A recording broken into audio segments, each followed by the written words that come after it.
Hello, and welcome to New People, New Ways, a podcast in partnership with Fresh Expressions Florida and Fresh Expressions United Methodist that explores new ways of being church through the stories and insights of scholars and practitioners alike. I'm Piper Ramsey Sumner, a layperson and cultivator of Fresh Expressions for the Florida Conference. And I'm Michael Adam Beck. I'm the director of Fresh Expressions Florida and Fresh Expressions UM. And today we are joined by Angelic Williams. And Angelic is a native of Baltimore, Maryland, and was raised in the Eastern UMC congregation there. She is a mother and a grandmother. I still can't believe that.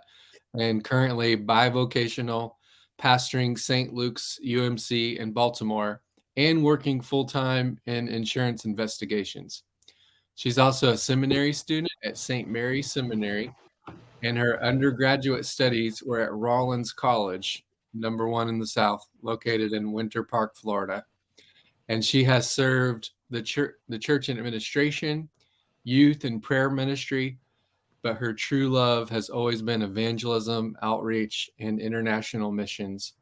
And Angelic has spent time in Thailand, South Africa, Peru, Nicaragua, and studied abroad on Compassion and Holocaust Studies in Poland. Her call is simple: spread this gospel, be inclusive, and lead with love. And friends, I can tell you that she does live up to her name. Thank you so much for having me. Yeah. Yes, welcome. Glad you're here. So, our first question: who is Angelic Williams? Well, I am a child of God who was saved by grace and just became incredibly enthusiastic and passionate about helping others with the same help that I was helped with. So, helping others find the same Jesus that saved my life and turned things around for me, and wanting to see others just experience that same grace and love from God. Amen. So tell us the story of St. Luke's UMC. It's so amazing. And so you kind of led a congregation, I won't say, but they were kind of mostly focused internally, like most churches are, right? About, in the inherited group. And you've led this congregation completely, like out into the community, engaged in mission, doing all kind of fresh expression stuff. So tell that story. So I got appointed out of the appointment season in September, and I had covered there as a just a guest minister while the previous pastor had been out. And so when I came there to preach, it was about 19 people, most of them mature. And a month and a half later, when I was officially appointed by the bishop, I had lots of ideas about ways in which we could extend our community. So I'm a person who is an evangelist at heart. I believe that the gospel should be spread and shared. And so that was one of the first missions, but it was a lot of groundwork in the beginning. So it was a lot of groundwork in terms of preparing the congregation to receive new people. There's some work that has to be done so that way when people come home and God sends us folks, that our hearts and our spirits are in a place that we can receive it. We don't want to be like the older brother that came from when the younger brother, when the prodigal son returned, and his heart just wasn't in the space to receive him. And so we did some work internally first because I had a vision to build an inclusive community where everybody could find Jesus. And that meant challenging some of our traditions and some of the ways in which we think people should be and show up at church. So that's what it came with. It started a lot with faith sharing. So before we could go out into the community and share our faith, we had to get comfortable with sharing our faith with the people that we love. So people at work, our neighbors, when we go to the doctor, just people that we know in our everyday life. It's difficult to share with a stranger if you haven't even shared with your cousin. So we had to get comfortable with faith sharing first. And then we started to just engage in the community. And that meant going outside and talking to folks and meeting people and having events and introducing myself. And it's sort of grew from there, and our church growth grew as well. Yeah, so follow-up question on this, because some people, they hear the word evangelism, they're like, ooh, the E word, or isn't that illegal or something? And but the way that you do it and the way you conceive of evangelism is this holistic kind of healing and communal integrity, and that includes features of like anti-racism, and that includes LGBTQ inclusion. And Absolutely. for you're in your mind, what evangelism is to me is a biblical vision of what actually Scripture is talking about and what Jesus did. But explain that to our listeners who might be like, oh, she's talking about evangelism. Yeah, and I use that word a lot, and I know it sort of scares folks in church because they think that they're going to have to knock on the door of some stranger and do some cold call of the gospel. But it's really about building community and sharing the gospel, right? And so I believe that we should be doing the same work that Jesus did. And so that means that if we live in a community, like our church is located in a food desert, right? So if we're located in a food desert, then it means that we need to be in touch with the people that are our neighbors. When I first got there, most of the people in our church drove into the community. They no longer lived in the community. And so we didn't want to drive in our nice cars and drive out after we worship and praised our God and leave the people behind. So that meant that we had to knock on the doors and meet our neighbors and introduce ourselves. And I was like, hey, I'm the new pastor. Go up to the police station at the corner. Hey, I'm the new pastor here. I'm right down the street. You guys need anything? And, sort of building those connections and building those relationships. And so that's really what it meant. And it meant being in touch with what our area needed, what's happening in the community, who lives in our community, because it had been such a long time since there had been any consistent outreach that the people in the neighborhood and the neighbors that they thought they had were no longer there. The people who remembered their outreach from years ago, those folks are no longer there. COVID had happened. People had moved. People's financial situations had changed. COVID required households to become multi-generational. And so the people they thought was their neighbors were no longer their neighbors. Yeah. So good. Okay. Sorry, I don't know. My computer was acting funny, but I've definitely heard that story before of churches where over time, the community changes around the church and the church doesn't really change, even though the people who used to live in that community moved to maybe a nicer neighborhood or, because of these dynamics and different changes. And I've seen where that has happened to the point where the church closes. And so there is kind of sometimes this moment where you have to ask, like, are we a church that truly exists to serve and to be the church, or are we just going to kind of look internally towards ourselves until the end, And so I love that you were able to come in and challenge and just kind of ask people like, hey, can we actually live our faith together? And I think the part you talked about how you shared, how you were like, we need to practice sharing our stories. I think that is such an important thing, because you're right. Even in church, sometimes we don't talk about faith. Really, we don't really talk about our own faith and how we experience it. And so inviting people to say, hey, let's have this discussion. Let's talk to each other, and because I think that can also bring a renewal of somebody being like, why am I a Christian in the first place? And sometimes that gets people kind of shaken out of their slumber a little bit, and they're ready to stand up and go out and love people. Yeah. I also told the Lord that I didn't want to serve a congregation that only served themselves. So, we collect our offerings and we do our capital repairs and we pay our bills and we love on each other, and that love isn't felt anywhere beyond the four walls, right? So I'm a person who loves to engage with people, and I want to meet people at their needs. And I feel like if Jesus really died for us all, then our congregational makeup should reflect the all that he died for. Amen.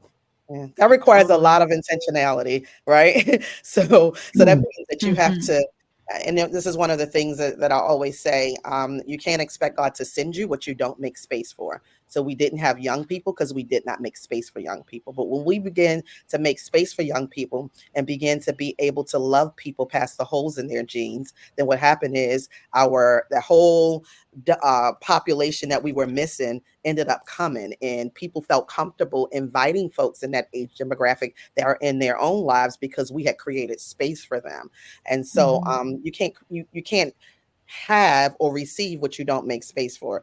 On 2 Sundays ago, we had what we called Sensory Sunday. So we were intentionally making space for families with children with autism and intellectual disabilities. And so that means that we have to be willing to adapt our worship services so that others can join us. So that meant that the drums that my 19-year-old drummer plays, he can't play them on full blast. It also means that we might have to have some noise canceling headphones and some fidget spinners, and we might have to have a calming space, and we do an ice cream social.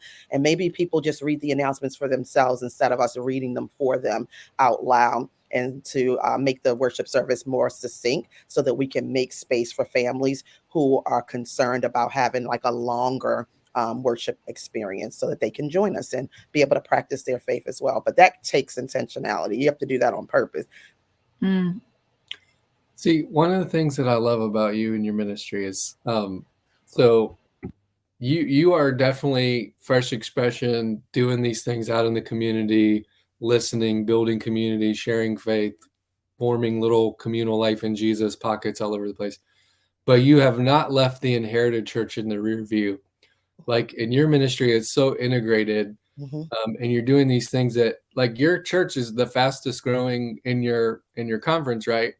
And your inherited church, not just the stuff you're doing out on the, but so you don't see that dichotomy. And you're like, sometimes I talk Fresh Expression people, it's almost like, and in some cases, it probably is good that they're hesitant to invite people back to the inherited church, because we don't want to invite people into spaces that are unhealthy or harmful and cause more trauma, for sure. If we're going to do this work, we also have to have healthy inherited systems too. So some of the things you're doing is like, yes, going out and being the church in the world, and also bringing the world into the church, and really being intentional about how you're thinking about, families experiencing autism and these things, and adapting the inherited church to actually reflect the community. And you're like a case study that if we do that well, inherited churches can be filled again, and there can be vitality. It's just, I think people miss what you're doing around the adaptation piece of it, and asking a different question, like, what does church look like for this community in a healthy, healing way? Rather than saying, how do we do church, and let's invite people into it. But yeah, because part of being vital, right, is part of being vital and being alive is not just having the people that we're comfortable with. I was a person who, before I was really sort of practicing my faith in a way in my teenage years and my young adult years, I didn't look like what church folks wanted me to look like, and so I was getting the evil eyes, and I was feeling like there wasn't any space for me, and I wouldn't keep coming back to where I didn't feel welcome. And so I know what that feels like. And so I think that people should have the ability to show up as their full selves. And so I show up as my full self, which encourages other people to do that. I only wear a robe on Sundays. And at that time, I only put it on when I get ready to serve communion. Otherwise, I'm about too hot to even function in it. But every Sunday I'm in sneakers. I wear sneakers every Sunday. And so that appeals to some people. And it's not so that everybody else will wear sneakers. It's just so that, people can feel comfortable showing up as themselves. And just showing up completely at themselves, because who God created them to be is enough. Yes.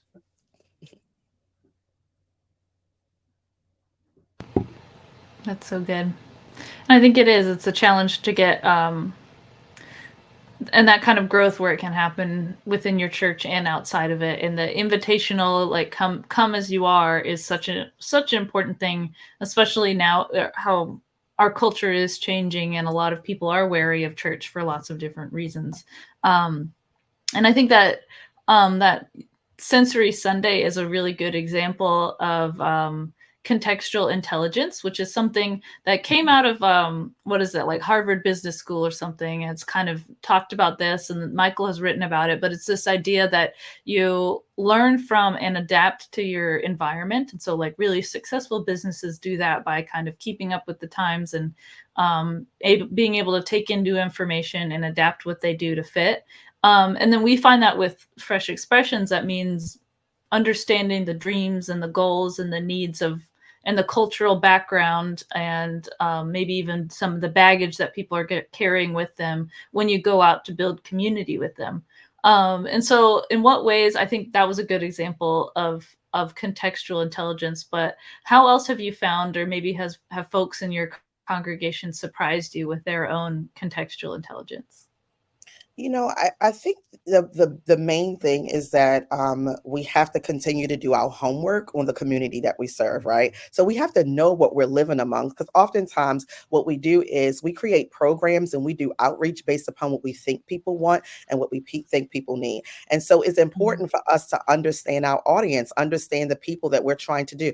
I don't want there to be a church, and then what we do in outreach. I want there to be sort of this seamless connection, right? So where you don't there's no difference between our church family and our family that lives in the neighborhood who doesn't come with us and worship with us every Sunday. I want there to be a seamless connection. I want us to be a fixture in the community, not furniture in the community. So I want us to do life with them. So if we live in a food desert, then it would be ridiculous for us to not have a food program. How do you live in a food desert and you never feed anybody? That's crazy. So being able to just understand the needs that are in our community so that we can not just offer and build programs around that, but also be able to be on target with that. So that's what we did. And I love to do that kind of stuff in partnership.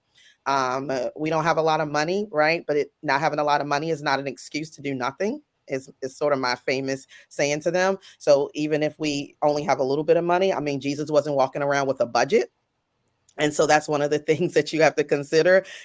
What he had was the faith and the endorsement of his father, right? And so sometimes that's what we leading with, right? I didn't have a budget, and that doesn't give us an excuse to do nothing. And so just being able to adapt to that and everything.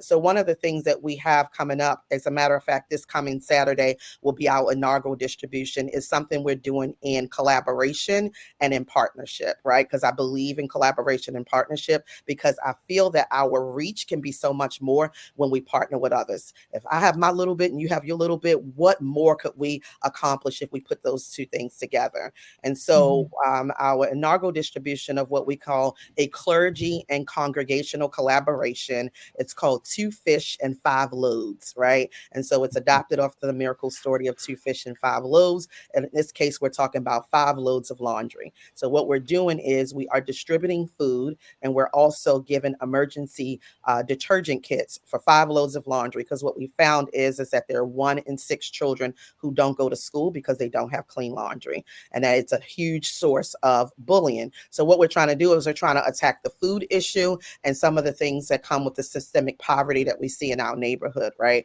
So our church, which is St Luke United Methodist, and then Mount Washington Aldersgate, which is also in Baltimore, that's in a completely different context, right? They're trying to assist seniors. We're doing the same thing on the same day at the same time. So it's 2 churches, 1 mission. And our hope is that this model could be adopted citywide and statewide, so that there would be 2 fish and 5 loads all over the city, same day and same time, and people go into the place. So we're going to be, instead of me serving just a few people, we have a collective goal to serve 300 families. And so she'll serve 150 families and I'll serve 150 families. We only had to buy 1 flyer, put both locations on it. We did everything together to sort of cut costs that it would cost for us to do this. And what I found is that, just like in the story of the 2 fish and 5 loaves, they found what they had together, right? The 2 fish and the 5 loaves didn't come from a donor. It didn't come from an outside budget. It came from what they already have. So it's kind of like, look around and see what you have. And when we did that, I got a resource from another United Methodist pastor where we got all the food donated, and then all the detergent was donated by my congregation. My congregation donated 785 loads of laundry. And because God is the kind of God who will never allow you to outgive him, we had a donor and 1 single family from New York who ended up donating 1,040 loads of laundry. So in 1 X, we got enough laundry to service 150 families at our location alone for the next 4 months. So sometimes you're going to have to move out in faith, make a request, see what's among you, right? Instead of being concerned about what you don't have, focus on what you do. Yeah, that was the question that I was gonna ask, because the impact and the magnitude of what you're doing with a church that has not a great budget, right? Or not a lot of resources. And so help like our inherited pastors and our people, our fresh expression people who are thinking, I have no money. And typically in inherited churches, the budget is all internal stuff like programming, staffing, those things. And yet here you are, like, doing really impactful stuff with a small budget. What are some practical, like, next steps for pastors who are in a similar situation? Small budget, lots of need out in the community, and most of the budget dedicated to internal stuff. What have you found effective to help shift a congregation to do some of the things that you're doing? So one of the things as a leader, right, that I have to put on myself, I have to pick a struggle, right? We can't be broke and I'll be lazy too. We're gonna have to pick a struggle. So we can't be broke. So, so what that means that I might have to be online looking for grant opportunities. That means I have to meet people, introduce myself, be enthusiastic about the mission that God has called me to and the ministry that we're doing. So that because money follows mission, right? So people are not going to contribute to your nothing. People aren't going to contribute to your ideas that have yet to be implemented and realized. So you have to be doing something. That's why I say, even if you only have a little bit, be doing something, because your little bit of something can always grow. So that means that I will look for grant opportunities. Sometimes it's just a basic acts of a business. Sometimes it's an acts of different grants and opportunities that are at the conference level. I also was in a learning cohort with Kennedy Krieger for that was about 15 to 17 religious leaders all over the state. And I was in this learning cohort for like 8 or 9 months. It was the first of its kind, federally funded. And it was about us developing best practices for how we make our religious spaces more inclusive for those with intellectual disabilities. As a result of me completing that cohort, I was then eligible to apply for a micro grant, which funded our Sensory Sunday. Now, I'm a licensed local pastor and I'm only part-time, and I know that I'm not putting in part-time work, but you can't grow a church by a little bit of effort and part-time work. It just doesn't work, right? So maybe you'll be able to put your feet up at another time in another season, but this just isn't that season. So it means that you're going to have to work. You're going to have to look for resources. You're going to have to talk to people. No man is successful on its own island, and you're going to have to build relationships. So it really is. And then your congregation will give. Your congregation will give, even though you don't have a whole lot of money. When they see you doing something that God has called you all to do, because I'm not doing this alone. I'm doing this in conjunction with a congregation who loves God's people, who wasn't doing any outreach, but come to find out they have a huge love of outreach, right? They love the community. They want to be out there and they want to be engaged. And so they just need someone to lead them to that effort. I love that. You've lifted this up several times, so I just want to have you unpack it for our listeners. One of your core commitments is inclusivity, and that's a value that you have, that you're leading with that. So what does that look like among these communities that you're starting? So what I've seen is our inclusivity has not just included those with intellectual disabilities, those with physical disabilities, even the inclusivity to include younger people, because we were a congregation that did not have very many younger people. The first time I preached at St. Luke, I was covering, and it just so happened to be on a youth Sunday, and there were 2 children in the whole church. So we went from that to a lot of young people. It was really just about making sure that I include. I have to look out over the congregation and say, who are we missing? Who's missing from our family? We have people who are same gender loving in our community. And we've even had some people who are transitioning, who have visited our community and log on to our Bible study, who are we just making space on purpose for everybody, so that people can navigate their faith without fear of us, the church, being a barrier to them practicing their faith. I love that. Making space for everybody. Yeah. On purpose. That's good.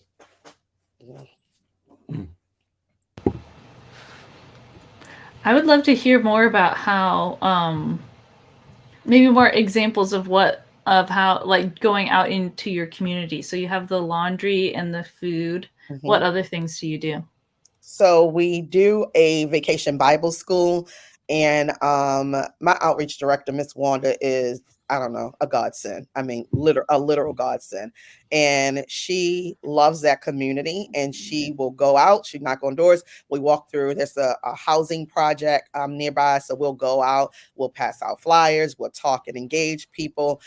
Probably about 2 blocks from our church is a senior building, and so we'll go and we'll talk to them. They sort of hang out outside, and there's some guys with some sort of maybe some suspect entrepreneurial things going on, or like maybe a block from our church. And when we're having vacation Bible school, we serve dinner. And I said, hey, you guys coming up to have dinner with me? So it's really about going out and talking to people and making people feel welcome. There's a number of transitional homes for those who are drug addicted in our neighborhood that I've met. Right around the corner from our church is a family homeless shelter. So there is so much potential in our neighborhood for us to engage. We just have to let people know that we're there, and we have to go out and meet them. So we do that.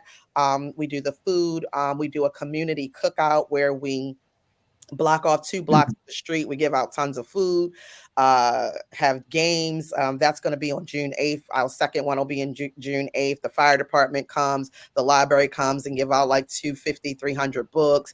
We have snow cones and food, and we have dancing. And this year we're going to be doing public baptisms outside. So we have about 20 candidates so far. So we're just sort of outside. It just is about being outside. There's also a community collective of other nonprofits in our area that serve our community, and we are a part of that collective. So we go to their meetings so that we can be plugged into the things that they're doing.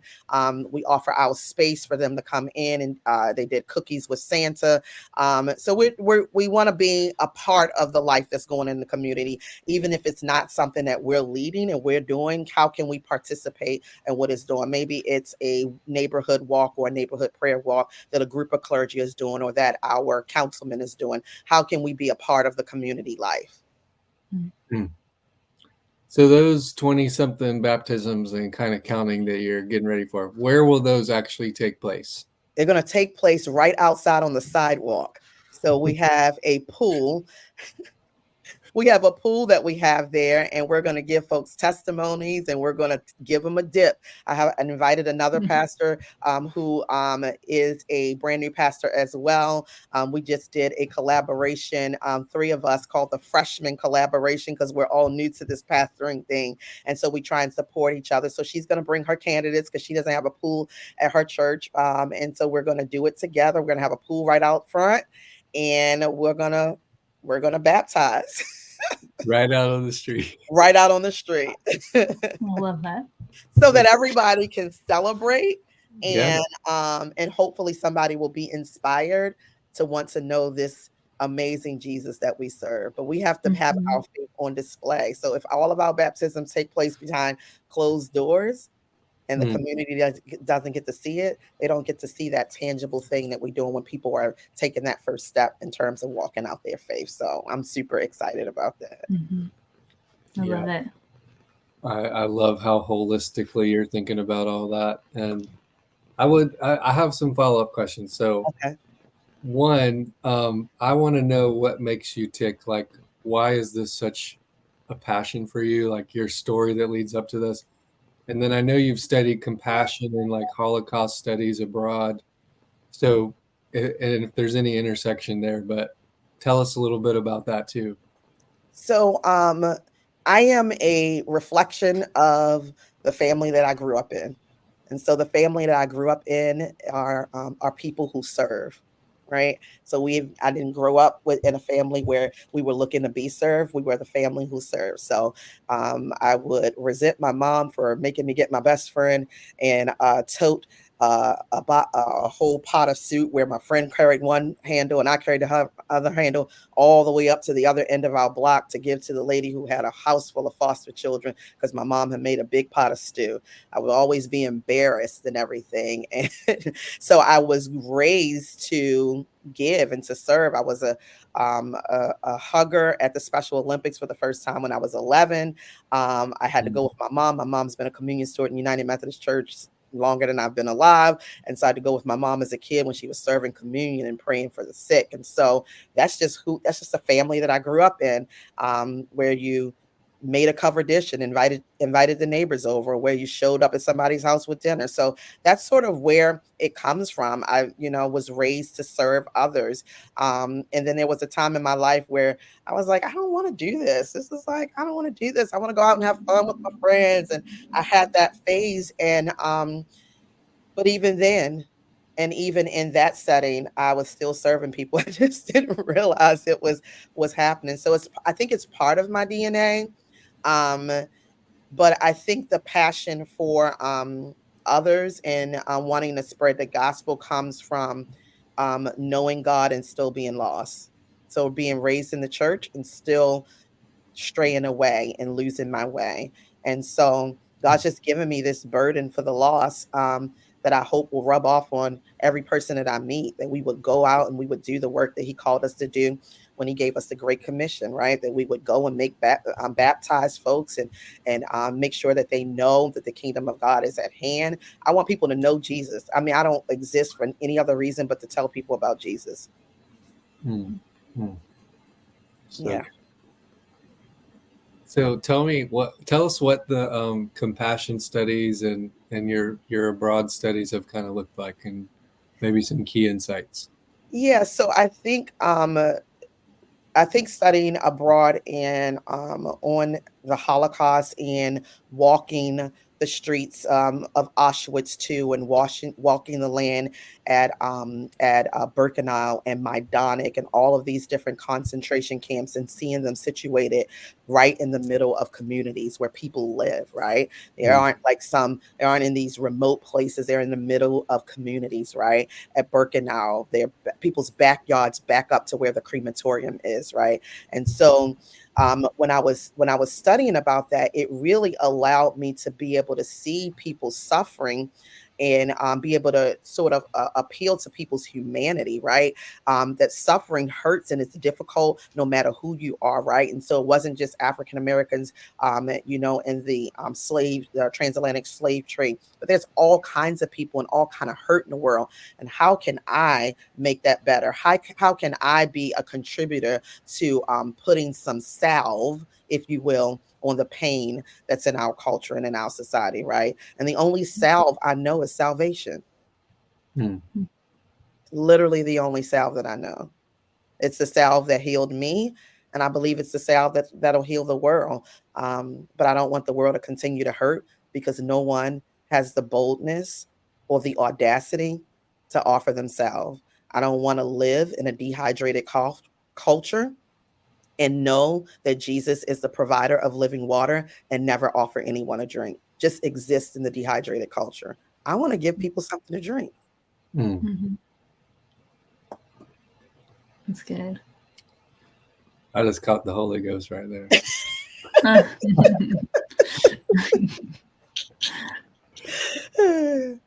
That's great. It could be sources of the living water, right, for people. Yes. In a dehydrated culture. Mm-hmm. Yeah. One thing I think we're kind of mentioning or getting towards was the importance of hearing people's stories and witnessing.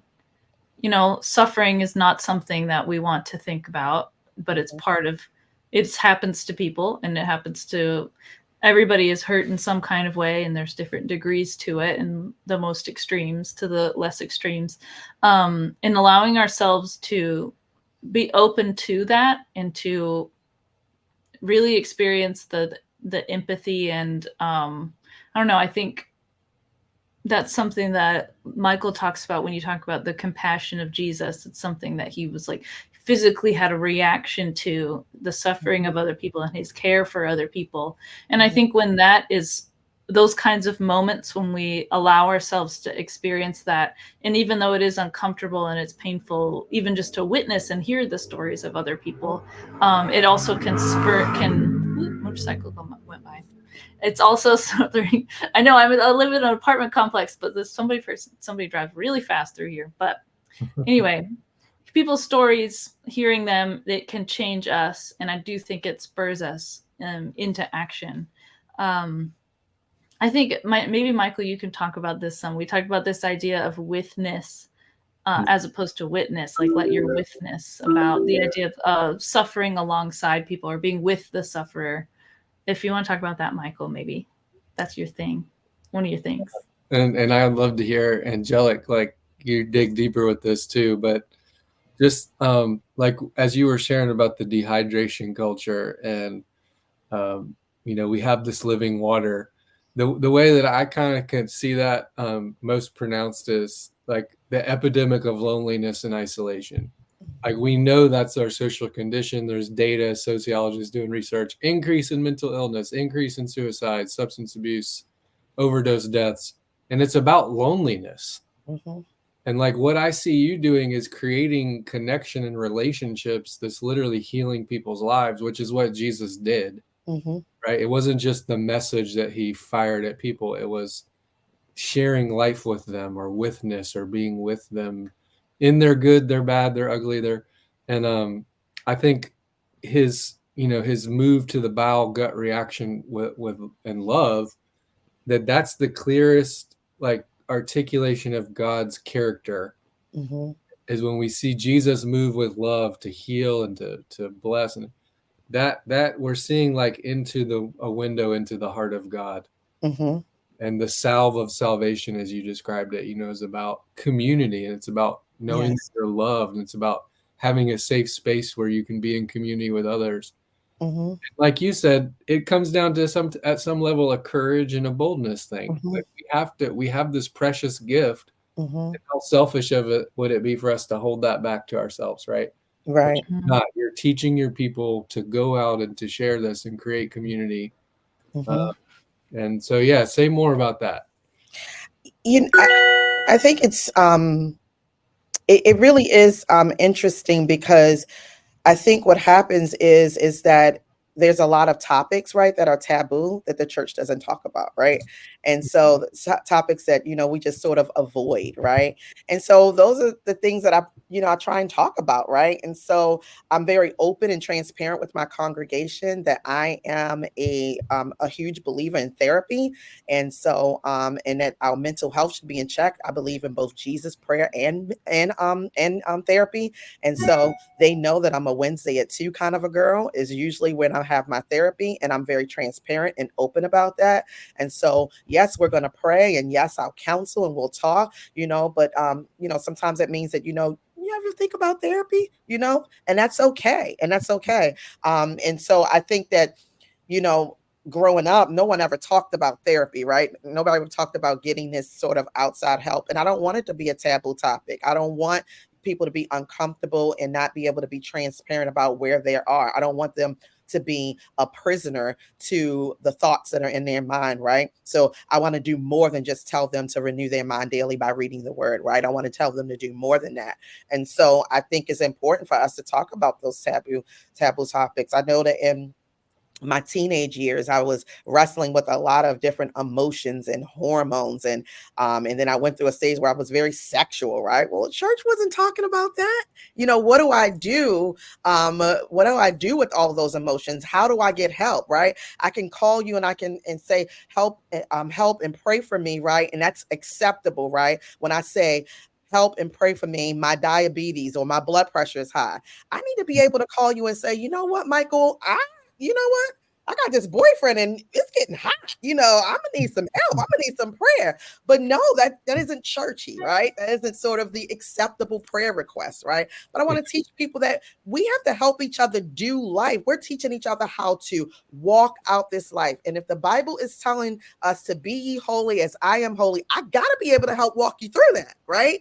I got to be able to help walk you through that. I can't just say be holy and let you struggle at home. It happened during over the Lenten season when we were fasting, right? And I have some people that were fasting for the first time, and I was getting text messages saying, Pastor, it's getting difficult, it's getting hard. And so, we ended up meeting at the apartment of the young lady who leads our media ministry, and I was making a Lent-friendly recipe that I was sharing with them, and we shared a meal together, and that was in a smaller group, right? And she made a video. She was like, "Oh, we should do this. We should have a whole page with Lent recipes. We can put this on TikTok." So it's really about really just helping each other navigate our faith and do it together and make it so that it's okay for me to be vulnerable with you. It's safe to be vulnerable with you. So in community, are we safe enough to be vulnerable, right? And can I give you my real prayer request? Not the one that sounds cute, but can I give you my real prayer request, right? I love that. So I got to share this quick little story. We have these 3 services on Sunday. One's called Fresh Worship, Recovery Church, and then Vintage. And Recovery Church initially was formed for people in the 12-step fellowships and such. But so we would people are moving out to go out of Fresh Worship. Some recovery folk are coming in. Some people stay. Well, now we've seen more and more people who come to Fresh Worship stay over, and they're like, man, something Recovery Church is got to stay. I've never thought of myself as an alcoholic or addict. Right. But they're coming and they're sharing stuff, and in that space. So yeah, we have the sermon and the worship and all that. But that's to me where the real church is happening, because people are doing the stuff you're talking about, bringing that stuff and talking about those things and sharing openly. So it's more communal, conversational, not a presentational kind of thing. Right. And people are bringing their sexual abuse that they experienced, or talking about, hey, I haven't, done this or that, and dropping F-bombs and talking to, but there's real stuff happening in that place. That's so good. So I was just thinking, here's a question for you, and I know this may get to our next question, but so here you are, you got this communities, you got young folk and old folk together, you got mixed, very diverse racially, culturally group, you got, straight, queer, all that together. Do you ever step back and go, Revelation 7, wow, this looks like every tribe, race, people together. This looks like the kingdom breaking in. I guess I don't really probably as much, because I feel like we still have so much further to go, and I keep trying to tell myself, to stop and celebrate the progress along the way. But I feel like we have so much further to go in order to get to the place that I think God really wants us to be in terms of diversity and what it is we look like, right? I'm thinking an all nation and tongue kind of experience, and so that's what my prayer is for St. Luke, and also so that they would be self-sustaining, right, and grow. They've been around for 75 years, and my prayer is that they'll be able to be at the corner of Gilmore and Riggs and beyond, for another 75 years, that their impact will be on the community, and that the people in that community would not only come to trust them, but to come to need them in a way that they need them. So sort of this mutual need, not us just serving and us giving, but this mutual need and desire to be in community together. Yeah. Family, like real family. Yes. Real family. We used to sing that song all the time. I'm so glad I'm a part of the family of God. The church growing up, and I always loved that one. Okay, so this is a question that we always ask kind of near the end to everybody. So like Michael said, they kind of hinted at a little bit, but this is more kind of larger scale, the big church. So what does the future of the church look like to you, and what is your hope? I continue to apply my faith at what the church will look like. I am concerned. I looked at this question and thought, gosh, I wish I had something more positive to say, right? But I'm concerned. I'm concerned of our inability to be agile in ministry, inability to be adaptive in our, in some cases, refusal to be inclusive. I believe the church has lost its burden for the lost, that we have become so focused internally that we've forgotten about the ministry and the work of Jesus. We are Christians who aren't doing the work that Christ did. And so that concerns me. And so if we aren't adaptable and we don't start making some moves, then I'm wondering what the next generation of the church will be. Who will be there to lead these ministries? Mm-hmm. Who will be there? And so that does concern me. But my hope is that church would not just Inheritance Church would continue to exist, right? But it would thrive, right? That there would be more people in the church than outside of the church, but also that church and what we call church would not even look the same way as what we call church today, right? So that we don't go to church, that we live in church. So church is at home, that church is on our front lawn, when we're hanging out with our neighbors, that church is at the playground with a group of single mothers or mothers in the neighborhood, that is at the soccer field when the kids are practicing, that church is everywhere we go, that church is in the coupon club, that church is at school and the pickup where we're serving each other coffee and catching up and maybe having a devotion as we drop our kids off for school. The church is everywhere. The church is everywhere because we are the church and we are everywhere. I love that. It sounds like new people, new places, new ways. Church, just an ecosystem of church in every nook and cranny of life.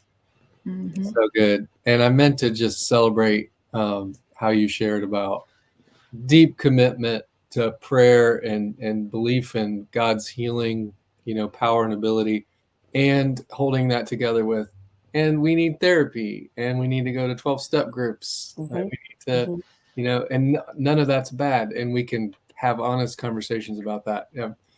I hope that encourages some people who are listening in on this today. But tell us if you have any closing thoughts something you didn't say you want to throw in there, and then how can our listeners find you? Like, what's the best way to follow along with you in your work? And if, say, somebody feels compelled, they want to support you in some way, how would they do that? Okay. I think that if I had a final thought, it would be to the church, right? Us who are already believers. And so the question that I would have us as fellow believers ask ourselves is how are you advancing this gospel? How are you advancing this gospel? What are you doing in your everyday life? Not what the church is doing, but what are you doing in your own personal life to advance this gospel? Because this is a commission that we all have. This isn't a clergy commitment, a clergy commission. This is a commission to all believers. And so how are you realizing that in your own life? And if you aren't realizing that in your life, what's one small thing you can do to take another step in the direction of really practicing your faith in a way that shares it with others? So that's sort of my final thought, right? Because the fact of the matter is somebody had to have some courage in order to share this gospel with you so that you who were lost could be found. And so I just want you to find somebody else. And so how many spiritual milk cartons are they out there with folks' faces on it? And would you be able to just rescue one? So that's but folks can find me. Our church website is BMORE, the letter B, MORE, stluke.com. We're on Facebook, St. Luke United Methodist Church. You can follow me personally on Instagram at girlpreach7. I'm the bald-headed sneaker preacher in Baltimore, just trying to spread this gospel and change the world. Awesome. Thanks so much for being with us, Angelic. This was an awesome conversation. Thank you. Thank you for having me. I appreciate the invitation. Yes, of course. And to those listening, thanks for joining in on this episode of New People, New Ways. If you enjoyed our conversation with Angelic, please share it with a friend, rate, like, review, subscribe, all that stuff. And to connect with us and learn more about Fresh Expressions, you can go to freshexpressionsfl.org and find us on Instagram, Facebook, and Twitter. See you next time on New People, New Ways.